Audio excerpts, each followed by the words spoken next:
इस वीडियो में बात करते हैं कुछ बेसिक्स ऑफ ग्रामर की, राइट। पहला रूल हमारे पास ये निकल के आता है कि अल्फ़ाबेट क्या होता है।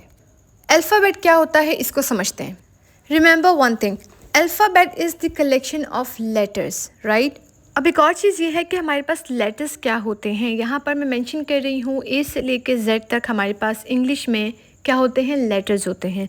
कलेक्शन ऑफ लेटर्स को आप कहोगे अल्फ़ाबेट। यहाँ मैंने मेंशन कर दिए, राइट। अब एक चीज़ और ध्यान में रखनी है आपने कि अल्फ़ाबेट्स नहीं होता, ये सिर्फ अल्फ़ाबेट होता है। तो ये जो लेटर्स होते हैं ये हमारे पास होते हैं 26। अब इन 26 लेटर्स में से हमारे पास कुछ लेटर्स होते हैं जिन्हें हम कहते हैं कि वो वाउल्स हैं। और इसके अलावा बेसिकली वाउल्स कितने होते हैं हमारे पास, AEIOU, ये 5 ऐसे लेटर्स हैं जिन्हें हम कहते हैं कि ये वाउल हैं। मैं यहाँ पे मेंशन कर रही हूँ AEIOU, ये 5 लेटर्स होते हैं। इसके अलावा 21 लेटर्स जो बचते हैं उन्हें हम कहते हैं कि वो कॉन्सोनेंट हैं, राइट। तो लेटर्स हुए 26 बट इनका साउंड होता है 44 साउंड हमारे पास इंग्लिश में होते हैं। अब एक और चीज़ निकल के आती है कि वर्ड्स क्या होते हैं। तो रिमेंबर वन थिंग, वर्ड्स होते हैं कलेक्शन ऑफ लेटर्स, ठीक है। अब मैं क्या करती हूँ कि कोई भी लेटर उठाऊँ, जैसे कि एक मैंने यहाँ वर्ड लिख दिया इंग्लिश। अब इंग्लिश में क्या है, हमने कुछ लेटर्स लिए और उनसे एक वर्ड बना दिया, ठीक है। अब कुछ और भी समझते हैं। फिर हमारे पास आता है कि फ्रेज़ क्या होता है और क्लॉज क्या होता है। रिमेंबर वन थिंग, फ्रेज़ हमारे पास होता है कलेक्शन ऑफ वर्ड्स। तो फिर क्लॉज क्या होगा, तो क्लॉज भी कलेक्शन ऑफ वर्ड्स ही होते हैं, बट इनमें कुछ फ़र्क है, उस फ़र्क को देख लेते हैं। बट एक चीज़ जो बहुत इंपॉर्टेंट है, जो फ्रेज़ को क्लॉज से अलग करती है, फ्रेज़ में आपको सब्जेक्ट और वर्ब दोनों नहीं मिलेंगे, बट क्लॉज में आपको सब्जेक्ट भी मिलेगा और वर्ब भी मिलेगा। कुछ क्या करते हैं कि एग्जाम्पल्स इसको समझते हैं। इन द गार्डन, गार्डन में या गार्डन के अंदर, यहाँ ना सब्जेक्ट है ना वर्ब है, तो ये एक फ्रेज हुआ। अब एक क्लॉज लिखते हैं आई गो, आई यहाँ पे सब्जेक्ट है क्योंकि मैं डूअर हूँ, मैं जाता हूँ। गो यहाँ वर्ब है, यहाँ सब्जेक्ट भी है वर्ब भी है, तो ये क्लॉज बन गया। तो ये फ़र्क होता है फ्रेज में और क्लॉज में। अब एक और बात होती है कि भाई सेंटेंस क्या होते हैं। सेंटेंस को भी थोड़ा सा देख लेते हैं। सेंटेंस में आपको 4 तरह की चीज़ें नज़र आ सकती हैं, दैट मीन्स 4 कंपोनेंट होंगे। पहला कि सेंटेंस का जो फर्स्ट लेटर होता है वो कैपिटलाइज्ड होता है। सेंटेंस में आपको सब्जेक्ट और वर्ब भी मिलेगा। फिर क्या, एक और चीज़ की प्रॉपर सेंस रखता है, ठीक है, एक मीनिंग कन्वे करता है। इसके अलावा पंक्चुएशन मार्क भी लगा होगा, या तो फुल स्टॉप होगा या क्वेश्चन मार्क होगा। ये 4 कंपोनेंट होते हैं किसी भी सेंटेंस में। यहाँ एक सेंटेंस लिख रही हूँ, आई गो टू मार्केट, मैं कहाँ जाता हूँ, मैं मार्केट जाता हूँ। आई सब्जेक्ट हो गया हमारा क्योंकि मैं डूअर हूँ, गो मतलब जाना, टू मार्केट प्रपोजिशन और उसका ऑब्जेक्ट हो गया। तो ये बेसिकली हमारे पास सेंटेंस है। सेंटेंस में आपको सब्जेक्ट वर्ब लास्ट में मिलेगा। अब रिमेंबर, सेंटेंस में क्या होता है कि कुछ उसके कंपोनेंट्स होते हैं, उन्हें भी देख लेते हैं। सेंटेंस में आपको 2 पार्ट्स मिल सकते हैं। पहला पार्ट जो होता है उसे हम कहते हैं सब्जेक्ट, दूसरे पार्ट को कहते हैं प्रेडिकेट। अब यहाँ पर मैं एक सेंटेंस लिखती हूँ जिससे आपको क्लियर हो जाएगा। देखो, एक सेंटेंस मैंने लिखा, शी ईट्स पिज्ज़ा। अब देखो सब्जेक्ट क्या होता है, सब्जेक्ट हमारे पास होता है डूअर। कोई भी इंसान जो कोई काम कर रहा होगा उसे हम कहेंगे कि वो हमारा सब्जेक्ट है सेंटेंस का। फिर हमारे पास लिखा हुआ है ईट्स पिज्ज़ा, ईट्स वर्ब है, वर्ब से लेके जितना भी रेस्ट ऑफ द सेंटेंस हमारा होगा हम उसे कहते हैं कि वो प्रेडिकेट है। अब सब्जेक्ट के बाद आपको वर्ब मिलता है और वर्ब के बाद ऑब्जेक्ट भी मिल सकता है, ठीक है। तो यहाँ पे शी क्या है, शी वाला जो पार्ट है, जो सब्जेक्ट है हमारा, वो हो गया हमारा सब्जेक्ट। फिर जो सब्जेक्ट के बाद वाला पूरा हिस्सा है उसे हम कहते हैं प्रेडिकेट। एक और सेंटेंस लिख रही हूँ, आई लाइक सानिया, आई यहाँ पे सब्जेक्ट है, लाइक वर्ब है, सानिया ऑब्जेक्ट है। अब आई के बाद जितना भी हमारा सेंटेंस है उसको हम कहेंगे कि वो प्रेडिकेट है। अब ये जो सेंटेंस में हमें ऑब्जेक्ट मिलता है ना, ये ऑब्जेक्ट आपके पास 2 तरीके से आ सकते हैं, ठीक है। 2 तरीके के ऑब्जेक्ट होते हैं, एक होता है इनडायरेक्ट ऑब्जेक्ट, एक होता है डायरेक्ट ऑब्जेक्ट। अब हमें कैसे पता कि भाई कौन सा डायरेक्ट ऑब्जेक्ट है, कौन सा इनडायरेक्ट ऑब्जेक्ट है। अब क्या करेंगे, छोटी सी ट्रिक है। डायरेक्ट ऑब्जेक्ट आंसर करेगा व्हाट को, इनडायरेक्ट ऑब्जेक्ट आंसर करता है हुम को। एक सेंटेंस यहाँ लिख रही हूँ, I gifted Mariam a bag, मैंने मरियम को क्या गिफ्ट किया, एक बैग गिफ्ट किया। अब यहाँ क्या करते हैं, सेंटेंस के कंपोनेंट देखते हैं। आई सब्जेक्ट है, गिफ्टेड वर्ब है, यहाँ पे मरियम भी एक ऑब्जेक्ट है और बैग भी एक ऑब्जेक्ट है। अब हमें क्या पता कि कौन सा डायरेक्ट ऑब्जेक्ट है, कौन सा इनडायरेक्ट ऑब्जेक्ट है। अब देखो, I gifted Mariam a bag. अब हम क्या करते हैं, सवाल करते हैं 2। एक सवाल में ये कर रही हूँ कि व्हाट डिड आई गिफ्ट, मैंने क्या गिफ्ट किया। अब देखो, जो व्हाट को आंसर करेगा वो हमारा होता है डायरेक्ट ऑब्जेक्ट। तो यहाँ व्हाट को कौन आंसर कर रहा है, मैंने मरियम को क्या दिया, बैग दिया, राइट। तो व्हाट को आंसर किया बैग ने, बैग हो गया डायरेक्ट ऑब्जेक्ट। अब क्या करते हैं, अब हम एक और सवाल करते हैं। एक और सवाल ये है कि whom did I gift, मैंने किसको गिफ्ट किया। whom को जो भी आंसर करेगा, जो भी ऑब्जेक्ट whom को आंसर करेगा वो होगा हमारा इनडायरेक्ट ऑब्जेक्ट। अब देखो सवाल क्या है कि whom did I gift, मैंने किसको गिफ्ट किया, मैंने मरियम को किया। मरियम ने आंसर किसको किया है, whom को, तो ये बना इनडायरेक्ट ऑब्जेक्ट, यूँ हम आइडेंटिफाई करेंगे। अब सेंटेंस में आपको कभी कभी कॉम्प्लीमेंट का भी एक नाम सुनने को मिलेगा। कॉम्प्लीमेंट क्या होता है, इसे समझने की कोशिश करते हैं। कि सेंटेंस लिख रही हूँ, she is a teacher. She यहाँ पर बेसिकली एक सब्जेक्ट है क्योंकि इसके बारे में बात हो रही है। इज़ वर्ब है, टीचर नाउन है। अब यहाँ समझने की बात यह है कि हम किसी के स्टेट के बारे में बात करें, ठीक है। तो टीचर शी है और शी ही टीचर है, तो शी का कॉम्प्लीमेंट है उसका टीचर होना। एक और सेंटेंस लिखती हूँ, he is a nice person.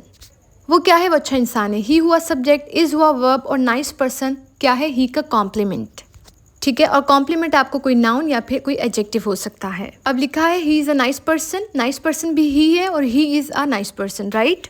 अब रिमेंबर कॉम्प्लीमेंट भी आपको दो तरीके के मिलेंगे, जैसे कि सब्जेक्टिव कॉम्प्लीमेंट और ऑब्जेक्टिव कॉम्प्लीमेंट। अब कैसे आइडेंटिफाई करोगे, एक सेंटेंस लिखा है यहाँ पे कि she is a doctor. She subject है, एक ही सब्जेक्ट है, वो क्या है, वो डॉक्टर है। स्टेट की बात हो रही है, यहाँ कोई ऑब्जेक्ट तो है ही नहीं, तो ये हुआ हमारा सब्जेक्ट का कॉम्प्लीमेंट कि वो क्या है, वो डॉक्टर है।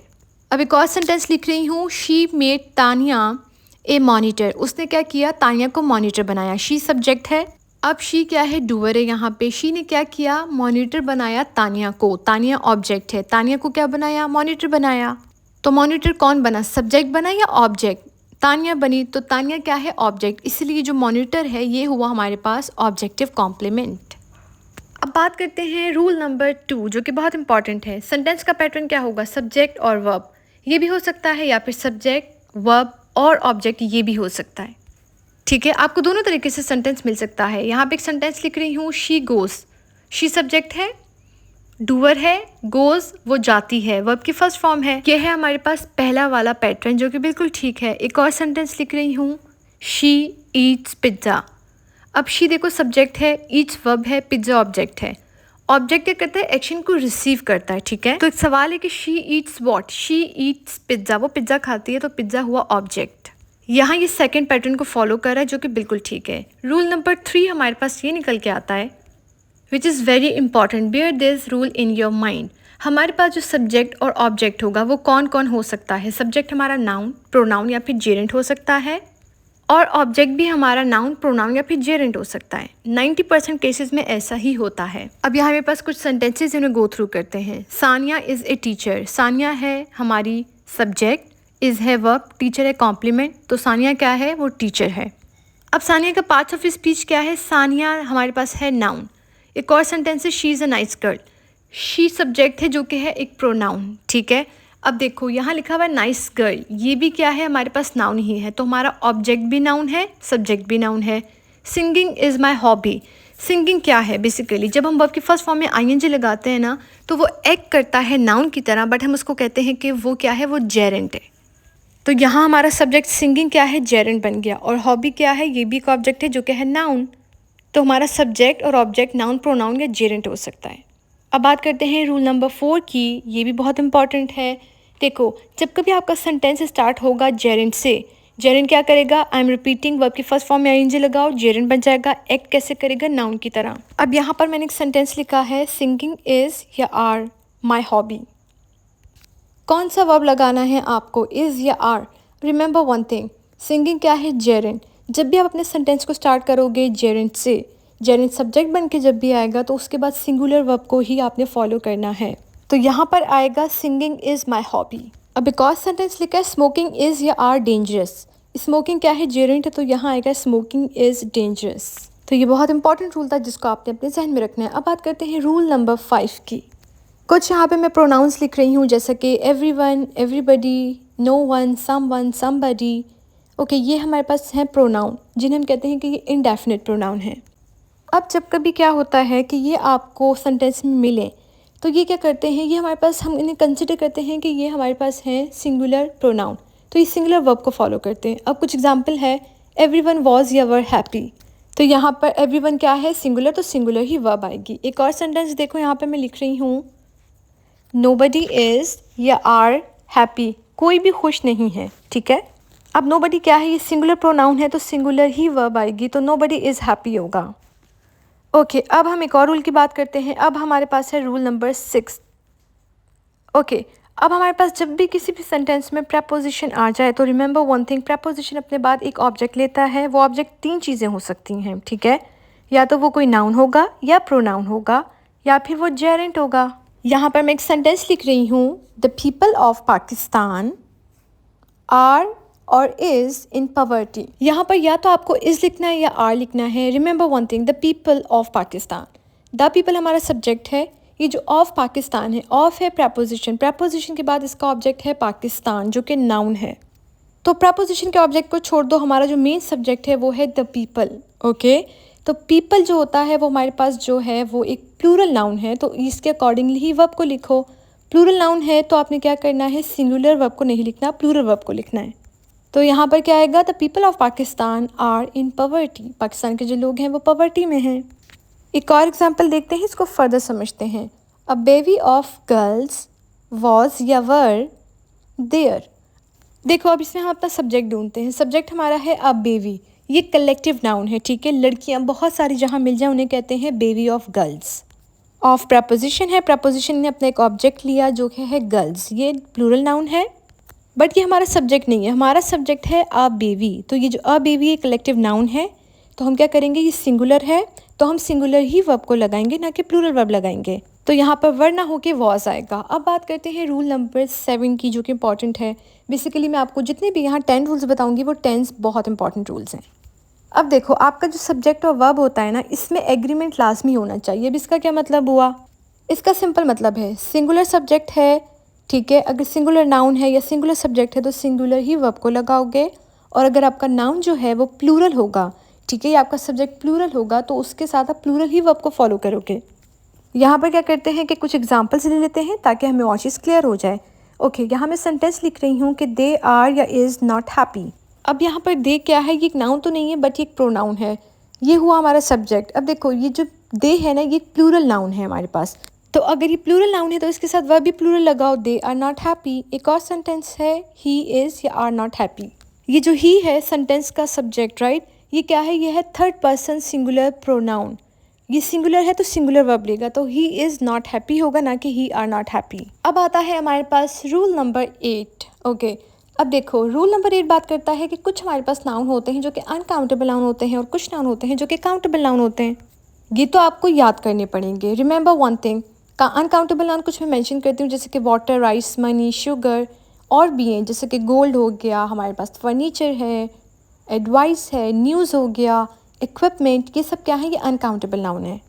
अब bear one thing in your mind, uncountable noun क्या करते हैं, ये अपने पास सिंगुलर वर्ब को फॉलो करते हैं, तो इन सब के बाद आपको सिंगुलर वर्ब ही लगानी होगी, ना कि प्लूरल।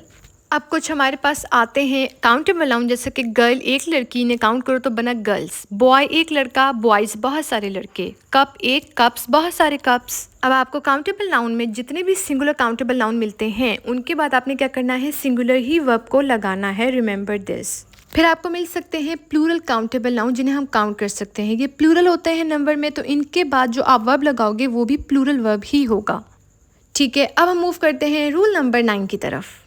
रूल नंबर 9 हमारा सिंपल सा ही है, छोटा सा ही है। कुछ हमारे पास होते हैं be verbs. Remember, be verbs क्या होते हैं, जो प्रेजेंट के होते हैं ना वो हमारे पास होते हैं इज़, एम, आर, और जो पास्ट के होते हैं वो होते हैं वॉज और वर।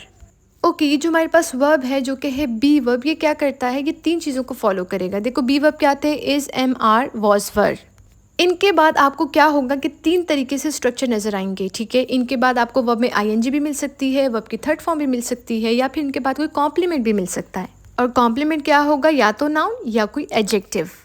अब देखो यहाँ पे क्या करते हैं कि कुछ सेंटेंस लिखती हूँ मैं। पहला सेंटेंस ये है कि she is doing her work, वो अपना काम कर रही है। शी सब्जेक्ट है, इज़ यहाँ पर वर्ब है, इसके बाद हमें मिला वर्ब की फर्स्ट फॉर्म में आईएनजी, तो ये है हमारी मेन वर्ब। इज़ यहाँ पर क्या है, एक हेल्पिंग वर्ब का काम कर रहा है। अब एक और सेंटेंस देखो, बुक इज़ रेड, किताब पढ़ी जाती है। ये जो यहाँ रेड लिखा है ये वर्ब की थर्ड फॉर्म है। रीड हमारे पास वर्ब की फर्स्ट फॉर्म होती है, रेड सेकंड और रेड थर्ड। अब देखो बुक थर्ड पर्सन सिंगुलर था, इसके बाद हमने इसका इस्तेमाल किया, इज़ यहाँ पर हेल्पिंग वर्ब है, इसके बाद हमारे पास वर्ब की थर्ड फॉर्म मिल रही है, ये है हमारा पैसिव का स्ट्रक्चर। अब एक और सेंटेंस लिखते हैं, she is a teacher. She हमारा है सब्जेक्ट, इसके बाद भी मौजूद है इज़, और इसके बाद लिखा हुआ है टीचर। ये जो इज़ है यहाँ पर ये क्या है, ये बेसिकली हमारे पास है लिंकिंग वर्ब जो कि शी को उसके कॉम्प्लीमेंट से कनेक्ट कर रही है।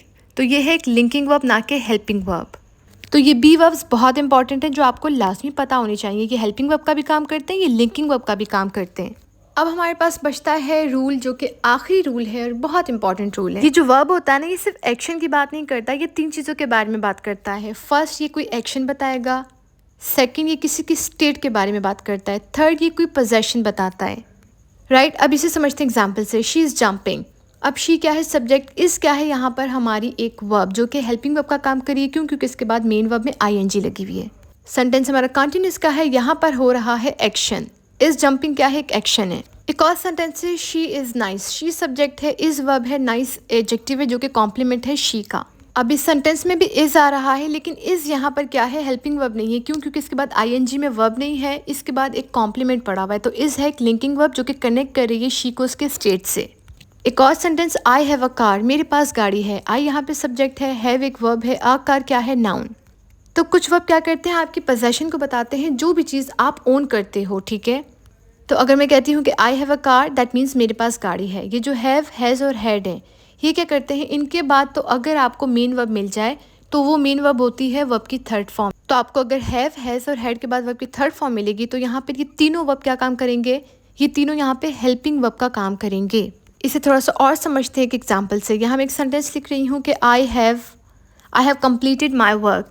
मैंने अपना काम कंप्लीट कर लिया है, या मैं अपना काम कंप्लीट कर चुका हूँ। अब हैव के बाद हमारे पास है वर्ब की थर्ड फॉर्म, तो यहाँ का जो हैव है वो एक हेल्पिंग वर्ब है। बट यहाँ जो सेंटेंस है आई हैव अ कार, क्या यहाँ पे कोई वर्ब की थर्ड फॉर्म है? नहीं। तो ये हैव है मेन वर्ब जो कि पोजेशन को बता रहा है।